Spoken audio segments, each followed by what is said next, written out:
رمضان سے پہلے ہی شروع کر دیتے ہیں کہ رمضان کا مقدس مہینہ آ رہا ہے، مسلمانوں کے لیے رحمت والا مہینہ آ رہا ہے، مسلمانوں کے لیے مغفرت کا مہینہ آ رہا ہے، مسلمانوں کے لیے نجات کا مہینہ آ رہا ہے۔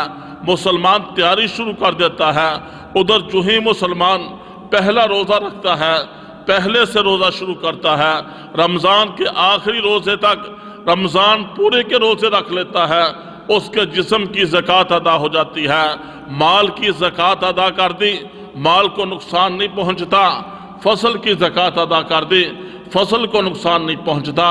جس مسلمان بندے نے رمضان کے روزوں کی صورت میں اپنے جسم کی زکوٰۃ ادا کر دی، پورا سال اس کے جسم کو کوئی نقصان نہیں پہنچتا، اس کا جسم بیماریوں سے پاک اور صاف ہو جائے گا۔ اللہ تبارک و تعالیٰ اس کو حادثات سے، آفات سے، مشکلات اور پریشانیوں سے بچائے گا۔ یہ رمضان المبارک جیسا مقدس مہینہ ہے جس مہینے کے اندر اللہ تبارک و تعالیٰ ایمان والوں کی مغفرت فرماتے ہیں۔ پیران پیر شیخ عبدالقادر جیلانی محبوب سبحانی فرماتے ہیں رمضان کا مطلب کیا ہے؟ فرماتے ہیں رمضان کی راہ کا مطلب ہے رحمت والا مہینہ آ گیا۔ رمضان کی میم کا مطلب ہے مغفرت والا مہینہ آ گیا، اور رمضان کی زواد کا مطلب ہے جنت کی ضمانت کا مہینہ آ گیا، اور رمضان کی الف کا مطلب ہے انس و محبت والا مہینہ آ گیا، اور رمضان کی آخری نون کا مطلب ہے نورانیت والا مہینہ آ گیا۔ مسلمان بندہ رمضان کا پہلا روزہ رکھتا ہے، پہلا روزہ رکھتا ہے۔ اللہ کے محبوب صلی اللہ علیہ وآلہ وسلم ارشاد فرماتے ہیں جو مسلمان ایمان والا بندہ اللہ کی رضا کے لیے رمضان کا پہلا روزہ رکھ لیتا ہے، پہلا روزہ رکھنے کی وجہ سے اللہ تبارک و تعالیٰ اس بندے کے سارے گناہوں کو معاف فرما دیتے ہیں۔ زندگی کے سارے گناہ روزہ رکھنے کی برکت سے، پہلا روزہ رمضان کا رکھنے کی وجہ سے اللہ معاف فرما دیتے ہیں۔ پھر جس نے رمضان کا ایک ایک روزہ رکھا، ایک ایک روزے کے بدلے اللہ تبارک و تعالیٰ اس روزہ دار کی جنت کی حوروں کے ساتھ شادی کر دیتے ہیں، اور اس روزہ دار کے لیے جنت کے اندر ایک عالی شان محل تیار کر دیتے ہیں۔ یہ رمضان کے روزے کی فضیلت ہے۔ صبح سے لے کر شام تک یہ بھوک اور پیاس کا برداشت کرنا اللہ کو بہت ہی پیارا ہے۔ اللہ تبارک و تعالیٰ کے محبوب حضرت محمد الرسول اللہ صلی اللہ علیہ وآلہ وسلم ارشاد فرماتے ہیں اللہ تبارک و تعالیٰ نے میری امت کو 5 چیزیں خصوصیت کے ساتھ عطا فرمائی ہیں جو سابقہ امتوں کو عطا نہیں فرمائی۔ ان میں سے نمبر 1 یہ ہے کہ میری امت کے روزہ دار کے منہ کی بدبو اللہ کو مشک سے بھی زیادہ پسندیدہ ہے۔ نمبر 2، روزہ دار کے لیے سمندروں کی مچھلیاں تک دعائے مغفرت کرتی رہتی ہے۔ نمبر 3، روزہ دار کے لیے ہر روز جنت سجائی جاتی ہے۔ نمبر 4، روزہ دار کے لیے سرکش شیاطین قید کر دیے جاتے ہیں۔ نمبر 5، جب رمضان کا آخری دن آتا ہے روزہ دار کی مغفرت کا اعلان کر دیا جاتا ہے۔ پھر یہ عظمتوں والا مہینہ، رحمتوں والا مہینہ، برکتوں والا مہینہ، نجات والا مہینہ، رمضان کا مہینہ، اس کی عظمت فضیلت یہ ہے اللہ تبارک و تعالیٰ رمضان المبارک کی راتوں کے اندر آسمان دنیا پر تشریف لاتے ہیں، اور خدا کی طرف سے خدائی پکار لگتی ہے میرے بندوں کوئی ہے مجھ سے مانگنے والا، جو کوئی ہے مجھ سے روزی کا طلبگار اس کو روزی عطا کر دوں، ہے کوئی اولاد کا چاہنے والا اس کو نرینہ اولاد عطا کر دوں، ہے کوئی اپنے گناہوں سے ندامت کے آنسو بہانے والا اس کے گناہوں کو معاف کر دوں، ہے کوئی مجھ سے کچھ بھی مانگنے والا میرے بندے ان راتوں کے اندر تیرے مانگنے میں دیر ہے، رب العالمین کے عطا کرنے میں کوئی دیر نہیں ہے۔ من صام رمضان ایمانا و احتسابا غفر لہ ما تقدم من ذنبی۔ اللہ کے محبوب شاہ فرماتے ہیں جو رمضان کی راتوں میں اللہ کے حضور کھڑا ہوتا ہے، اللہ کے حضور کھڑا ہو کر اللہ کی عبادت کرتا ہے، اللہ تبارک و تعالیٰ اس بندے کے سارے گناہوں کو معاف فرما دیتے ہیں۔ پھر رمضان المبارک کی ایک ایک رات کے اندر اللہ تبارک و تعالیٰ 6 لاکھ جہنمی افراد کی مغفرت کا اعلان فرماتے ہیں۔ پھر جب افطاری کا وقت ہوتا ہے، افطاری کے وقت اللہ تبارک و تعالی ہر افطاری کے وقت 10 لاکھ جہنمی افراد کی مغفرت کا اعلان فرماتے ہیں۔ حدیث مبارکہ کے اندر آتا ہے 3 دعائیں ایسی ہیں جو رد نہیں ہوتی۔ ایک وہ دعا روزہ دار جب افطاری کے لیے بیٹھا ہوتا ہے، افطاری کے وقت جب بھوک پیاس سب کچھ برداشت کرنے کے بعد افطاری کے وقت اللہ کے حضور دامن پھیلاتا ہے، اللہ کے حضور مانگتا ہے۔ بندے روزہ دار کے اس وقت مانگنے میں دیر ہے، رب العالمین کے عطا کرنے میں کوئی دیر نہیں، اس وقت کی ہوئی دعا رد نہیں ہوتی۔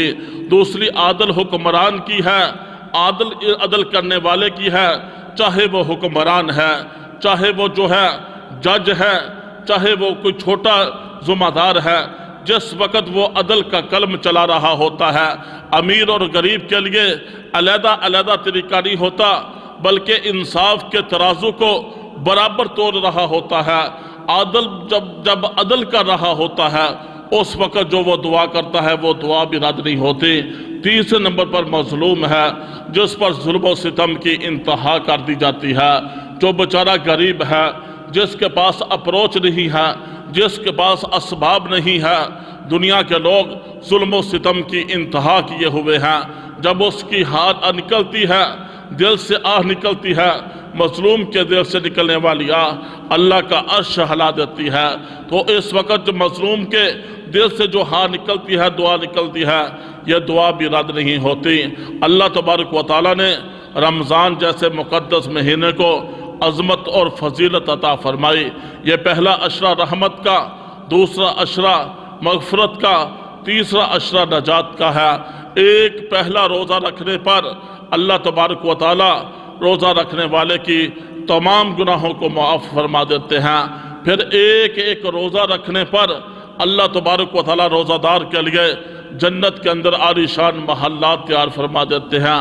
پھر اسی پر بس نہیں، اس رمضان المبارک کے مقدس مہینے کے اندر اللہ تبارک و تعالیٰ ہر عمل کا ثواب دوسرے مہینوں کی نسبت کئی گنا بڑھا دیتے ہیں۔ مثال کے طور پر عام دنوں کے اندر فرض کا ثواب فرض کے برابر ہے، نفل کا نفل کے برابر ہے، سنت کا سنت کے برابر ہے، لیکن جو ہی رمضان کی مبارک گھڑیاں شروع ہو جاتی ہے، ادھر ایمان والا بندہ فرض پڑھتا ہے، فرض کو 70 گنا بڑھا دیا جاتا ہے، نفلوں کو فرضوں کے برابر کر دیا جاتا ہے، اور قرآن پاک کا ایک حرف پڑھنے سے 70 کے برابر اجر و ثواب اس کے نامہ اعمال کے اندر لکھ دیا جاتا ہے۔ اللہ کے راستے کے اندر 1 روپے خرچ کرنے کا ثواب 70 گنا بڑھا دیا جاتا ہے۔ رمضان تو جو ہے نیکیوں کا موسم بہار ہے، رمضان تو اللہ سے لینے کا مہینہ ہے، رمضان تو اپنی مغفرت کروانے کا مہینہ ہے۔ پھر ایسا مقدس مہینہ ہے کہ جس مہینے کے اندر ہر عمل کا ثواب کئی گنا بڑھا دیا جاتا ہے۔ ایمان والا بندہ اللہ کے حضور ایک سجدہ کرتا ہے، ایک سجدہ کرتا ہے، ایک سجدے کے برابر ایک سجدے کے عوض میں اللہ تبارک و تعالیٰ ایمان والے بندے کے لیے جنت کے اندر ایک اتنا بڑا درخت لگا دیتے ہیں، 5 برس تک بھی ایک عربی گھوڑا اس کے سائے کے نیچے دوڑتا رہے، اس کا سایہ ختم نہیں ہوتا۔ پھر جو ہے نماز تراویح کے اندر کتنے سجدے ہیں۔ ایمان والا مسلمان بندہ جب نماز تراویح کا اہتمام کرتا ہے اور اس کے اندر سجدے کرتا ہے، ایک ایک سجدے کے بدلے 1.5 لاکھ نیکی سجدہ کرنے والے کے نامہ اعمال کے اندر لکھ دی جاتی ہے۔ یہ کیسی عظمت ہے، یہ کیسی فضیلت ہے، یہ سردار مہینہ ہے۔ اس مہینے کے اندر عظمت فضیلت بھی سارے مہینوں سے منفرد ہے۔ پھر مسلمانوں کے لیے یہ مغفرت کا مہینہ ہے، نجات کا مہینہ ہے۔ اللہ کے محبوب صلی اللہ علیہ وآلہ وسلم منبر پر تشریف لاتے ہیں۔ حضرت کعب اس کو روایت کرتے ہیں کہ اللہ کے محبوب نے صحابہ سے کہا، میرے صحابہ منبر کے قریب آ جاؤ۔ اللہ کے محبوب کے صحابہ جب منبر کے قریب آتے ہیں، محبوب منبر پر چڑھتے ہیں، پہلی سیڑھی پر چڑھتے ہیں، فرمایا آمین، دوسری سیڑھی پر قدم رکھا، فرمایا آمین، تیسری سیڑھی پر قدم رکھا، فرمایا آمین۔ جب فارغ ہوئے صحابہ نے عرض کیا، یا رسول اللہ صلی اللہ علیہ وآلہ وسلم، یہ آپ کا آمین معمول سے ہٹ کر کہنا یہ کیسا ہے؟ اس پر اللہ کے محبوب نے ارشاد فرمایا، میرے صحابہ سنو، جبرائیل علیہ السلام آئے تھے، انہوں نے 3 بد دعائیں کی ہیں، اس پر میں نے آمین کہا ہے۔ جب میں نے ممبر کی پہلی سیڑھی پر قدم رکھا، جبرائیل علیہ السلام نے بد دعا کی کہ وہ شخص تباہ و برباد ہو جائے، وہ شخص تباہ و برباد ہو جائے جس کی زندگی کے اندر ماہ مقدس رمضان المبارک جیسا مہینہ آئے اور اس مہینے کے اندر عبادت کر کے، نمازوں کا اہتمام کر کے، نماز تراویح پڑھ کے، روزے رکھ کے، عبادت کر کے اللہ کو راضی نہ کر سکے، وہ شخص تباہ و برباد ہو جائے۔ اس پر میں نے آمین کہا۔ یہ آمین کہا بد دعا کرنے والا نوریوں کا سردار ہے، اس پر آمین کہنے والا کائنات کا سردار ہے۔ محبوب کی زبان سے نکلنے والے الفاظ، ان کے اندر شک و شبہ کی گنجائش نہیں ہے۔ سورج کی کرنوں کے اندر شک و شبہ ہو سکتا ہے، کائنات والوں کی باتوں کے اندر شک و شبہ ہو سکتا ہے۔ محبوب کی زبان سے جو الفاظ نکلے ان کے اندر شک و شبہ کرنا انسان کو کفر تک پہنچا دیتا ہے۔ محبوب نے جو کہہ دیا، محبوب نے جو فرما دیا وہی ہے، وہ ہو کر رہے گا، وہ دنیا کے اندر ہو رہا ہے۔ دوسری سیڑھی پر جب قدم رکھا تو اس پر جبرائیل نے کہا وہ شخص بھی تباہ و برباد ہو جائے جس کے سامنے آپ علیہ السلام کا نام نامی، اسم گرامی محمد صلی اللہ علیہ وآلہ وسلم، محمد نام لیا جائے، اس پر صلی اللہ علیہ وآلہ وسلم نہ کہے، وہ شخص بھی تباہ و برباد ہو جائے۔ محبوب کا نام اتنا پیارا، محبوب کا نام اتنا عظمت والا، محبوب کے نام سے پہلے کائنات کے اندر کسی کا نام محمد نہیں تھا۔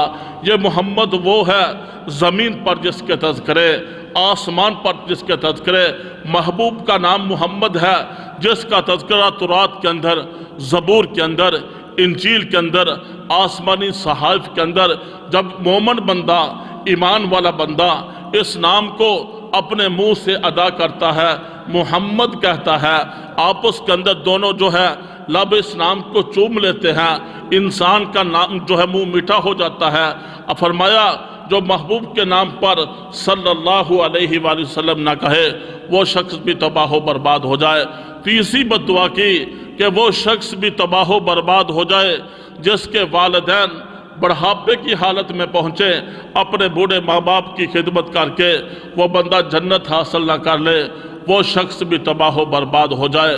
اس پر فرمایا آمین۔ اللہ تبارک و تعالیٰ نے یہاں جو ہے رمضان کے مہینے کی عظمت کو واضح کیا، یہاں محبوب پر درود پاک پڑھنے کی عظمت فضیلت کو واضح کیا، تیسرے نمبر پر والدین کی عظمت کو واضح کیا کہ یہ ماں باپ ہے کہ جن جیسا دوسرا کوئی نہیں۔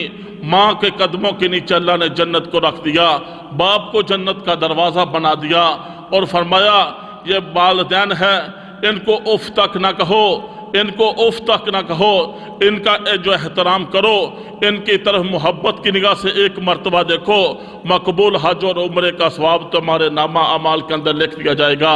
ایک صحابی نے کہ یا رسول اللہ اگر کوئی کئی مرتبہ اپنے ماں باپ کے چہرے کو تک لے، محبت کی نگاہ سے اپنے ماں باپ کو دیکھ لے، فرمایا جتنی مرتبہ تم دیکھو گے اتنے ہی مقبول حج اور عمروں کا ثواب تمہارے نامہ اعمال کے اندر لکھ دیا جائے گا۔ جن کے ماں باپ زندہ ہیں ان کی قدر کرنی چاہیے، ان کے چہرے کی زیارت کرنی چاہیے، ان کی ہر لحاظ سے خدمت کرنی چاہیے۔ اگر ماں باپ دنیا سے جا چکے ہیں ہر وقت ان کے لیے دعائے مغفرت کرنی چاہیے۔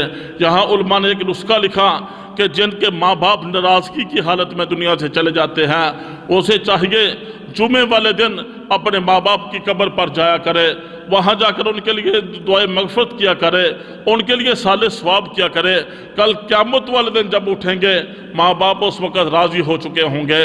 اور اس پر دوسرا علماء نے نسخہ بتایا کہ ماں باپ زندہ ہیں ان کے لیے دعائیں ان کی لے لو، دعائیں لے لو، ایسی ان کی خدمت کرو، ایسی خدمت کرو کہ ماں باپ کی دعائیں لے لو۔ اور جس شخص کے پیچھے ماں باپ کی دعائیں ہوں دنیا کی کوئی طاقت اس کو ناکام نہیں کر سکتی۔ بچہ گھر سے باہر جاتا ہے، سکول جاتا ہے، کالج جاتا ہے، مدرسے کی طرف جاتا ہے، ماں باپ تڑپ جاتے ہیں، پیچھے ماں کی دعائیں بچے کے ساتھ ہوتی ہے، باپ کا ہاتھ بچے کے سر پر ہوتا ہے کہ بیٹا جاؤ، اللہ تمہاری نگرانی کرنے والا ہے، اللہ تیری حفاظت کرنے والا ہے۔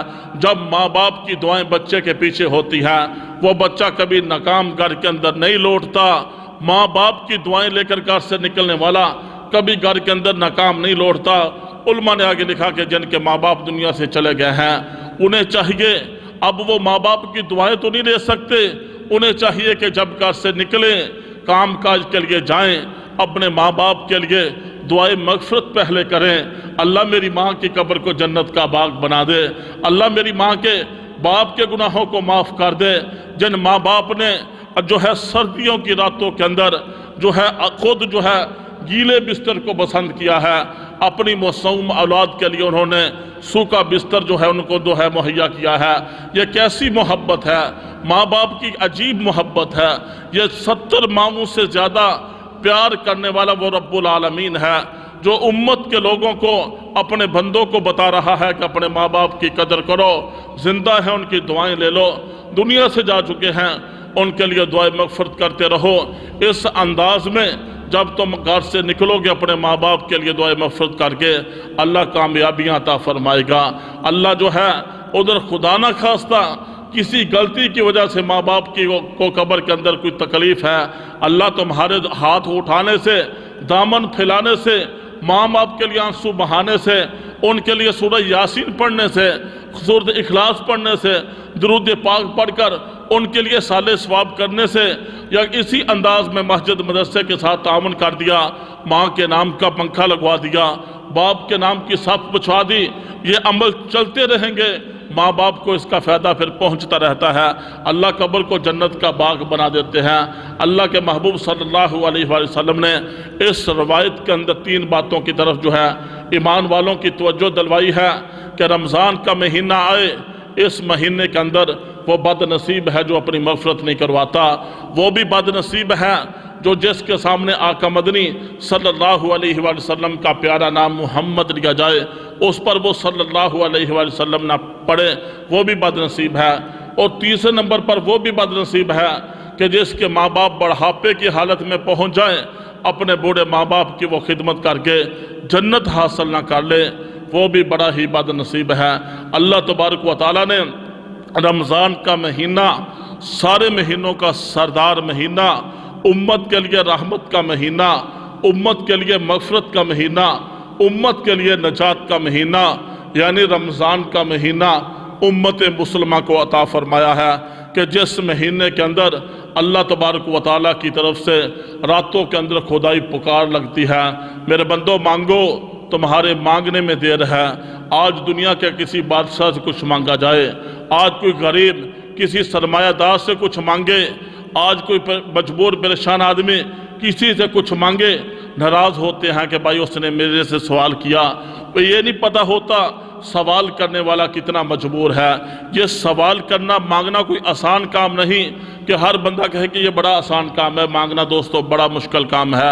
اللہ تبارک و تعالیٰ مانگنے سے ہر کسی کی حفاظت کرے، لیکن اگر کوئی مجبور مانگنے پہ آ جاتا ہے، اللہ کے نام پہ کچھ نہ کچھ دے دینا چاہیے، اور اللہ کے حکم پر، اللہ کے نام پر جب ہم کچھ نہ کچھ دے دیں گے، اللہ تبارک و تعالیٰ ہمارے مال کو کئی گنا بڑھا دے گا۔ اللہ کے محبوب صلی اللہ علیہ وآلہ وسلم جب معراج پر گئے، اللہ کے محبوب کو دکھایا کیا؟ ایک آدمی ہے، وہ جو ہے زمین کے اندر ہل چلاتا ہے اور زمین کے اندر چند جو ہے بیج بوتا ہے، پانی لگاتا ہے، وہ اچانک فصل تیار ہو جاتی ہے، پک جاتی ہے، پکنے کے بعد وہ فصل کو کاٹتا ہے، بہت بڑا ڈھیر لگ جاتا ہے، اس پر اللہ کے محبوب نے جبریل سے پوچھا، جبریل یہ کیا وجہ ہے، کیا ماجرا ہے؟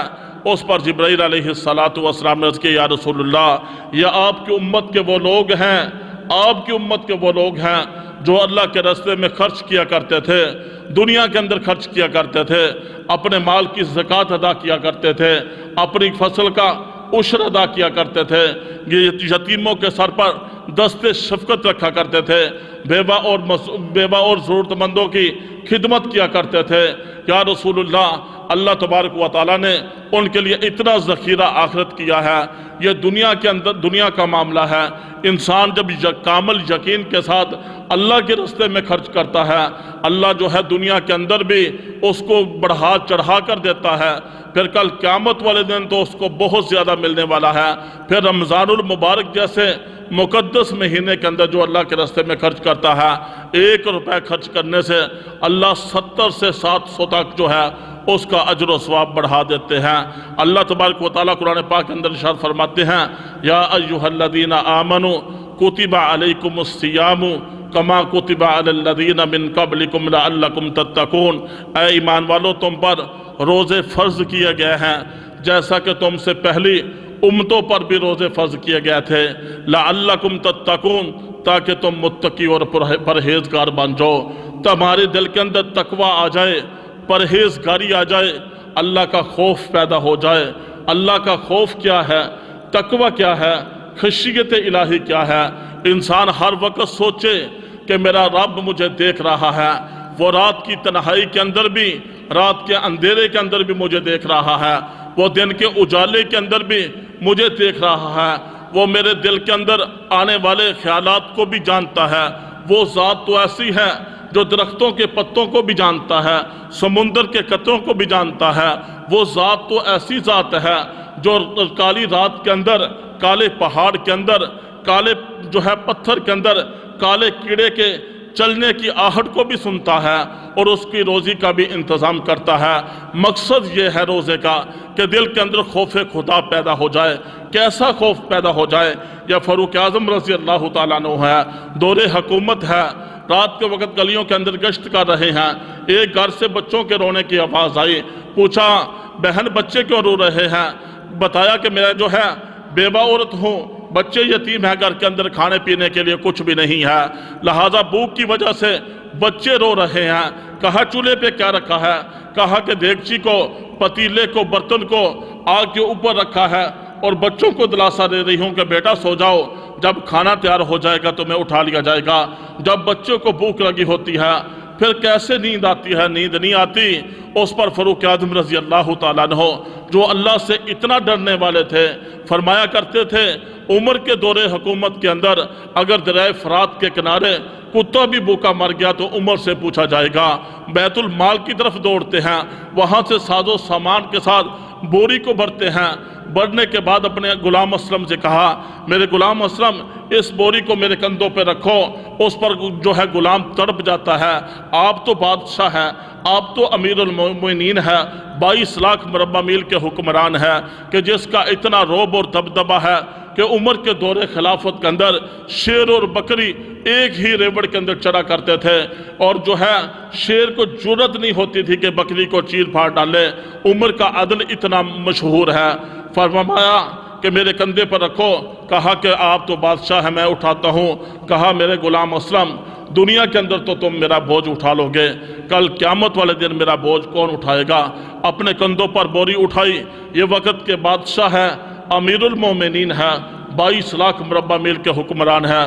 اس یتیم اور بیوہ کے دروازے پر آتے ہیں، ان کے لیے کھانا پکاتے ہیں۔ کھانا پکانے کے بعد فرمایا میں نے ان بچوں کو آنکھوں سے آنسو بہاتے ہوئے دیکھا ہے، اب میرا دل چاہتا ہے ان کو ہنستے اور کھیلتے ہوئے بھی دیکھ لوں۔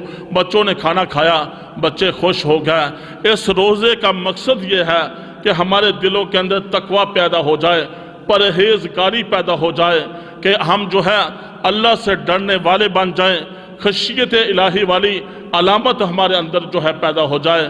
جو رمضان کا روزہ رکھتا ہے، رمضان کا جس نے پہلا روزہ رکھا اس کے سارے گناہ معاف۔ جس نے رمضان کا ایک ایک روزہ رکھا، ایک ایک روزے کے بدلے اللہ جنت کے اندر ایک عالی شان محل اس کے لیے تیار کر دیتے ہیں۔ جس نے رمضان کے اندر ایک سجدہ کیا اس کے لیے جنت کے اندر اتنا بڑا درخت لگ جاتا ہے کہ 500 برس تک بھی ایک عربی گھوڑا دوڑتا رہے اس کا سایہ ختم نہیں ہوتا۔ یہ عظمت فضیلت روزہ دار کے لیے ہے کہ روزہ داروں کی رمضان المبارک کے مقدس مہینے کے اندر دعائیں قبول ہوتی ہے۔ یہ تو روزہ دار کے لیے عظمت اور فضیلت کی بات ہے۔ جو روزہ نہیں رکھتا، جو مسلمان بھی کہلاتا ہے، محبوب کا امتی بھی کہلواتا ہے، رمضان کا روزہ چھوڑ دیتا ہے۔ فرمایا جس نے رمضان کا ایک روزہ بغیر کسی شرعی عذر کے بھی چھوڑ دیا، توڑ دیا، غیر رمضان یعنی 11 مہینے بھی وہ روزے رکھتا رہے، رمضان کے ایک روزے کی فضیلت کو وہ نہیں پہنچ سکتا۔ رمضان کے